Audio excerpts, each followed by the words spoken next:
Dari masalah sampah di Kabupaten Maluku Tenggara, kali ini di Kabupaten Buru. Warga harap petugas bersihkan seluruh sampah di Jalan Bayangkara Namlea, juga sediakan tempat pembuangan sampah.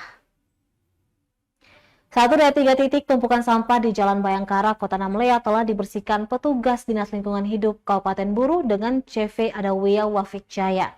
Sementara itu di 2 titik lainnya masih dipenuhi tumpukan sampah.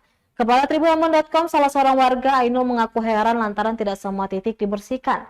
Menurutnya persoalan sampah menjadi tanggung jawab pemerintah sehingga harusnya semua titik pembuangan sampah di jalan protokol dibersihkan.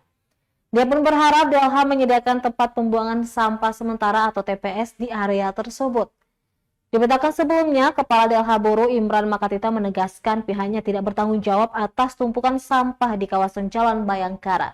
Ia menjelaskan sampah yang menumpuk di 3 titik kawasan itu dibuang oleh warga dan pembersihannya merupakan tanggung jawab pihak ketiga. Dalam hal ini adalah CV Adawiyah Wafik Jaya. Lanjutnya, 1 dari 3 titik di Jalan Bayangkara merupakan tanggung jawab CV Adawiyah Wafik Jaya dan 2 lainnya bukan tanggung jawab mereka. Meski begitu, dia mengaku akan berkoordinasi dengan CV Adawiyah Wafik Jaya untuk segera dibersihkan.